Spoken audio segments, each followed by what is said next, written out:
Jams, jams, jams. Picture books and jams. Welcome, everybody, to PBJamz. Music and picture books, what a perfect sandwich. Squish them all together, what a yummy snack. PBJamz, yummy books and music. PBJamz, reading, writing, teaching. PBJamz, what a yummy treat.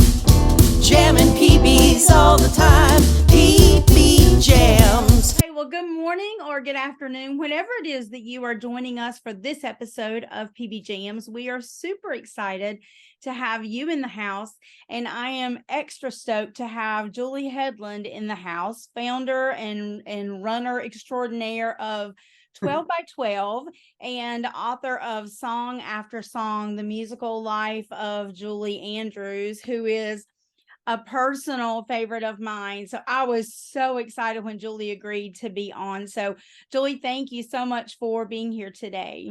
Oh, I can't thank you enough for having me. This is so exciting, and I've been looking forward to talking to you and your audience, and it's just wonderful to be here. So thank you. Julie wears a lot of hats, like a lot of us do in the kidlit world, I think. So she works with 12 by 12, but she also works with Picture Book Summit and quite a few other things. And I've been a member of 12 by 12 for a couple of years. I think this is year 3 for me, actually. And so it's been so wonderful, the webinars. And so thank you for doing that as well, and wearing all the hats that you wear to help out the kidlit community. Oh, you're welcome. It's a blessing to be able to do that. I feel so fortunate that even when I'm not doing my own writing or my own book related things, I'm always doing book related things on behalf of others, either through 12 by 12 or Picture Book Summit. And so I feel so lucky that I get to be part of this every single day. It's a great way to live our lives, isn't it? It is definitely. Awesome. Yeah. So talk to us a little bit about Song After Song. What was the inspiration for doing this particular story, and how did all that come about? Well, gosh, I got the initial idea and started noodling on it 10 years ago now. Wow. So it's been a while, but I was, like many people, a huge fan of Julie Andrews. I mean, I guess I should say I am a huge fan of Julie Andrews, and we had traditions around watching The Sound of Music as a child, and it's one of my all-time favorite movies, and also along with Mary Poppins. But as I grew up, I was also always just so, I had so much admiration for the way that she carried her quote unquote celebrity. She was always so graceful and modest and warm to everybody who she, whenever I saw her in interviews, and also very funny, which I don't think she gets as much credit for as she should. But so obviously I've just always been a huge fan. And then once I got into the children's writing community, a couple of things kind of converged at the same time. So I learned that Julie Andrews also wrote children's books, and I met her daughter, Emma Walton Hamilton, who is now a dear friend of mine and also a co-founder of Picture Book Summit. And we also work on the complete picture book submission system together, and we just became such good friends. And I was surprised because at that same time I started reading a lot of picture book biographies, and one of my 3 tips, which is probably not an unusual tip, but one of my 3 tips to your audience is to read a lot of picture books, read more than you think. And I never would have imagined myself going in this direction of writing a picture book biography. But I literally fell in love with it as a format, as a genre, once I started reading them, and I was learning so much. And I said to Emma, and of course, this being 10 years ago, this was the beginning of the surge of picture book biographies, right? So it was kind of trendy at that time. Mm-hmm. And I asked Emma why, she and her mom hadn't written her mom's story of her childhood, because she had an adult memoir.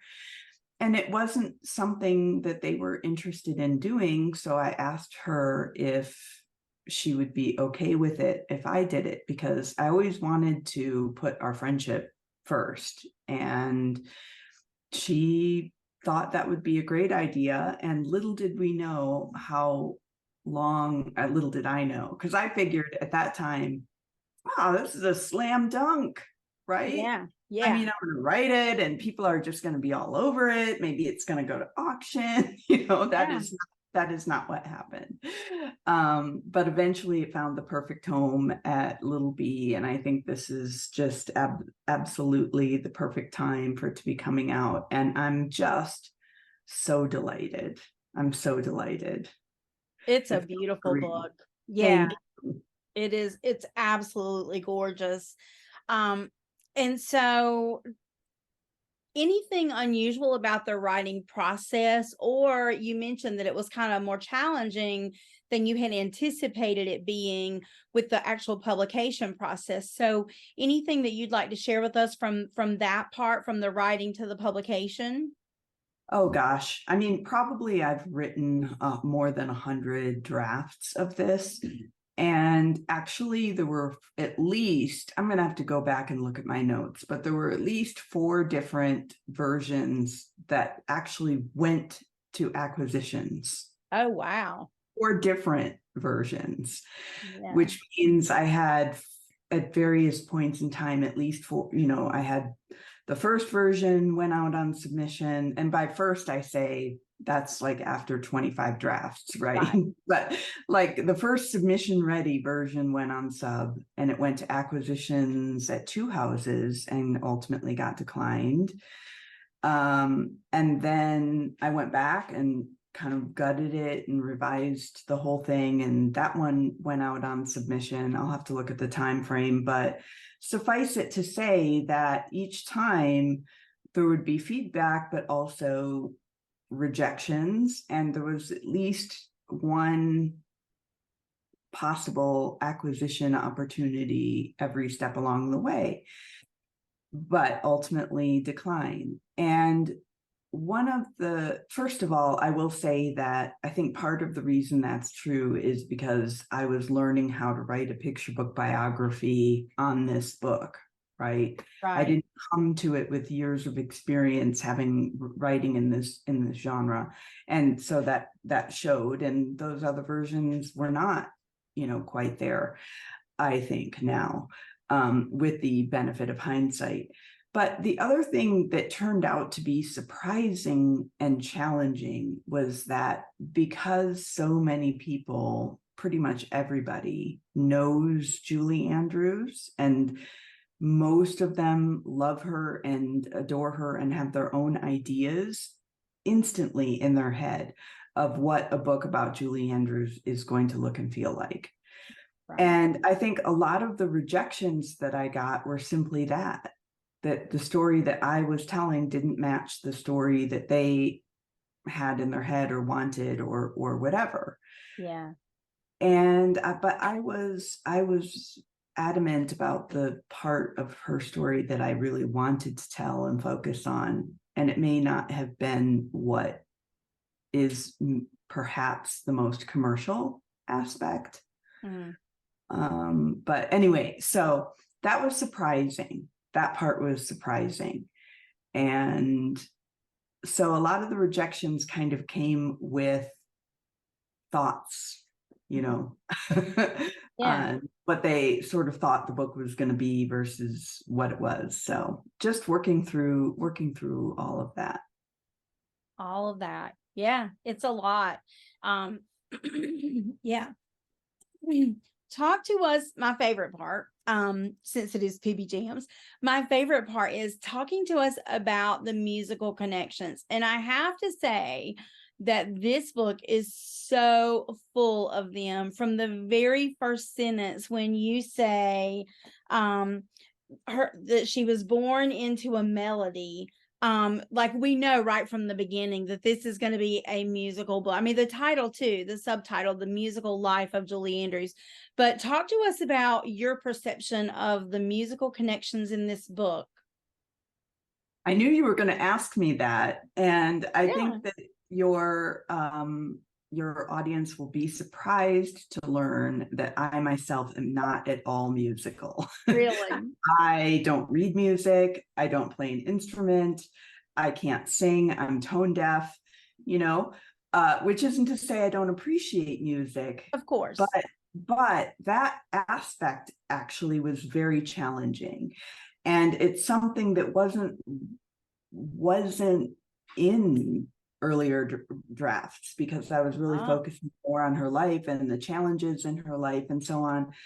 And ultimately I realized, okay, this is just too obvious of a connection, you know, that I need to be threading this through.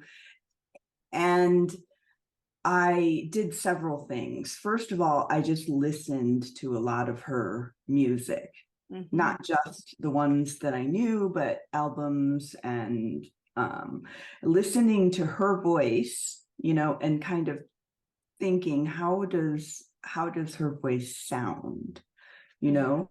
And so there's a line in here where I'm just looking, this is the advanced reader's copy. I don't have the hard copies yet. But there's a line here where it says, they were all astonished to discover that from this sprite of a girl sprang a voice as pure and clear as a cloudless summer sky. Yeah. And I got that line from listening to her singing, because it's just so pure, and it's so, that's what it made me feel like. And so I started focusing on that. And I admit I also did Google searches on musical terms. Yeah. I read in reading her autobiographies, there were a lot of musical terms there, some of which I did not understand. And I talked to Emma about that quite a bit. It was one of the things that actually broke my brain was this, which ends up being one of my favorite metaphors in the book, is the string of pearls. Yeah. Which is a vocal placement exercise. And I just couldn't get it. You know, I just couldn't get it. And it was after reading it over and over and talking to Emma, and she compared it to something related to writing that I could finally understand. But yeah, so there was a lot that I learned about music, about performance through writing the book. That's one of the things I love about writing, right? Is that every book we write, we learn so much about the content, about structure, and about process. And so this sounds like this book in particular was a big learning curve for you, because it was a new genre for you, and then a lot of new content. But I think you did such a fabulous job of weaving that music all the way through. And so many beautiful metaphors. But I particularly love how you bookended it. That beginning couple of sentences, that beginning page and that ending page just leaves you with such a beautiful satisfaction of just a life well lived musically. You know, it's just absolutely gorgeous. And you did weave so much musical vocabulary. I mean, even just on the first page, you have melody, timbre, rhythm, and symphony all on the first spread. Like, right. And that just really sets the tone, no pun intended. Actually, it was kind of intended, but it just kind of sets the tone for, you know, the musical content of the rest of the book. And I think that was really smart. I don't think you could have written a book about Julie Andrews without weaving a lot of musical content through. And that would have been a missed opportunity for a fabulous layer that is beautifully That's what I'm hoping. That's what I'm hoping. And also, of course, a book about a singer has to be lyrical. Yes. You know, I mean, but I also have to give props to a friend of mine, Renee Latulippe, who runs the Lyrical Language Lab, because she also is a theater person. So in addition to being lovely with words and whatnot, I wanted a refrain. So song after song, it only appears once in the book, but the structure of that is kind of a refrain, because you get measure after measure, song after song, stage after stage, and so on. And I needed to understand the progression, like what note after note, is it note and then measure and then song and then what is it, you know? So she helped me out with that, as well as looking at one of the last versions of this before it went back to the publisher. And I mean, I had so much help along the way. Bethany Hegedus at the Writing Barn mentored me. I took Rob Sanders' picture book biography classes. I mean, I was everywhere doing everything I could to try to make this, try to make it go. Right. Yeah. And to try to, I mean, that's a tall order. I mean, you're right. Everybody knows Julie Andrews, and everybody, I'm sure that was a great point, that everybody probably had their own idea in their head of what a book about Julie Andrews should entail. And so not only were you tackling a new genre and some new content, but then you had that to kind of cross over as well. So yeah, excellent. So much learning. I think one thing that that folks will take away from this episode is just how much work, and I mean, people that are in this business, of course, we know, but maybe other people don't realize how much goes into what is seemingly a small book. But this is a perfect example of how much it requires to produce a beautiful picture book. Yes, absolutely. So much more than people would think, and not just for nonfiction necessarily either. I mean, every book has research, you know, the components and different versions and rejection, but in particular, it certainly gave me a new appreciation of writing nonfiction, writing biography in particular. Yeah, absolutely. So talk to us, Julie, about what this book is just brand new out. I mean, by the time this episode airs, it will have just come out. And so I know it's early, but what's coming down the pike for you? What are you working on, or what's coming up next? Or what events are coming that you want to tell our audience about? Well, let's see. By the time I will have done the in-person launch at a local indie bookstore by the time this airs, and then I have another event at Boulder Bookstore, and I have some other things that the publisher is pitching me for. So hopefully those will come in, and I'll be able to meet a lot of people and readers and whatnot. As far as other work, I have 2 picture books on submission at the moment.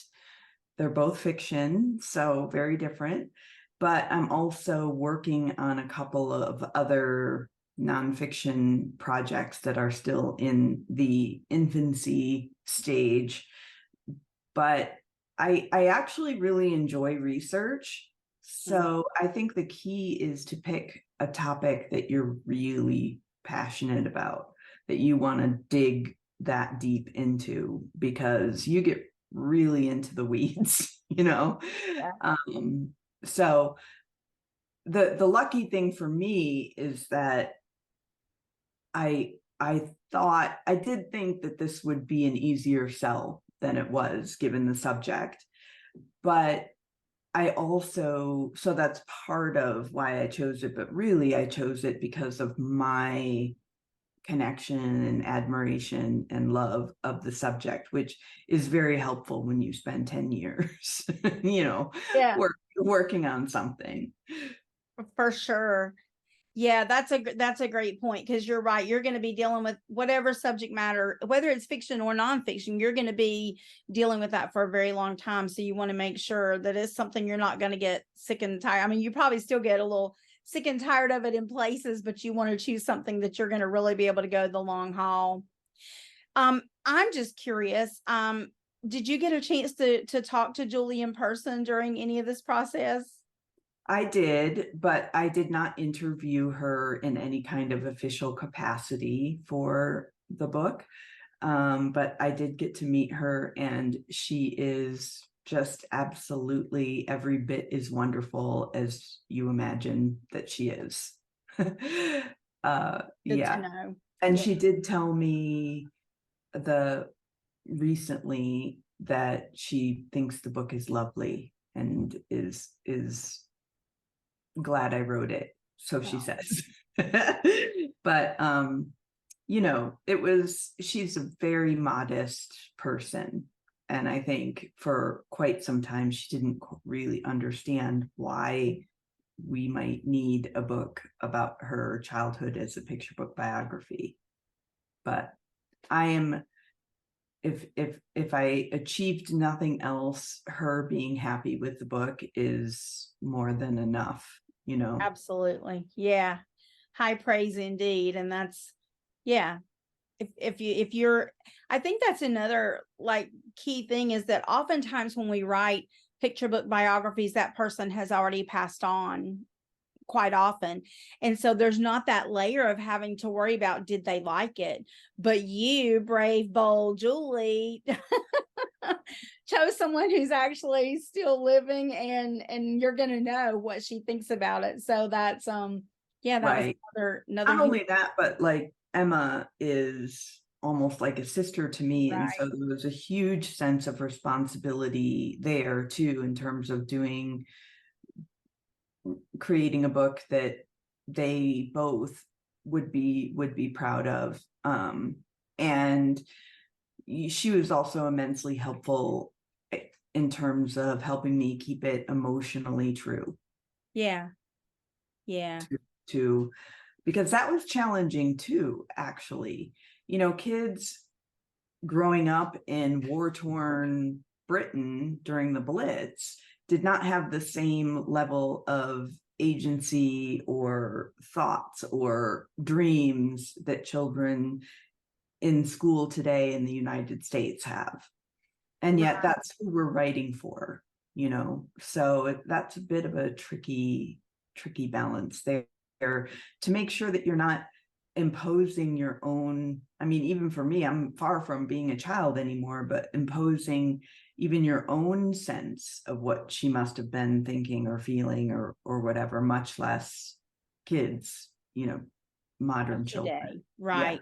Yeah. Translating it into something that could be universally appealing to them and meaningful. Yeah, well, it's beautiful. And to our audience, Julie is offering a copy of Song After Song. So make sure you, if you're watching this on YouTube, make sure you go to the blog and leave a comment there, and we'll collect all the comments. We're going to draw a winner at the end of the episode. 2 weeks. I think it'll be September 27th, if I'm figuring correctly, that we'll be drawing a name to win that copy. And it's beautiful. You don't want to miss out. So make sure you leave a comment. And if you do read, and I hope that you will, because it really is a stunning book. If you do read and love it as much as I do, then leave a review for Julie.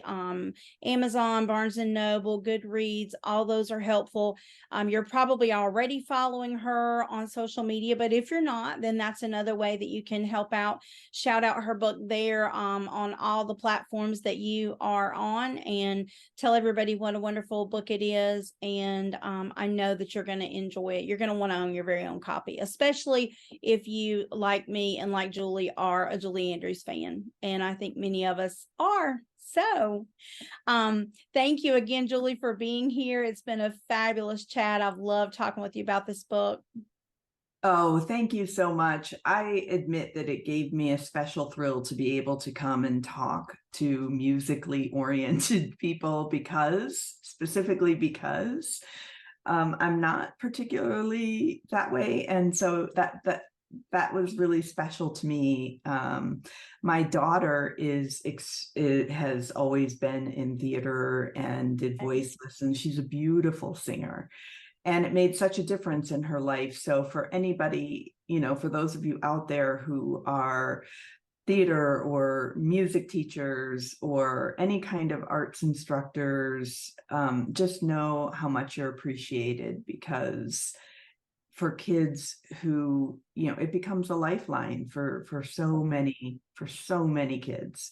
And I am grateful that my daughter had amazing mentors and teachers along the way. And maybe that was part of the inspiration too, on a more subtle level, Yeah. Yeah. Well, thank you, Julie, for being here. And thank you guys for being here for another wonderful episode of PBJamz. And we hope to see you next time. Until then, keep singing. Not me, but you. Thanks. Songish books and bookish songs, tips for music teachers, interviews and book reviews, a little singing and dancing,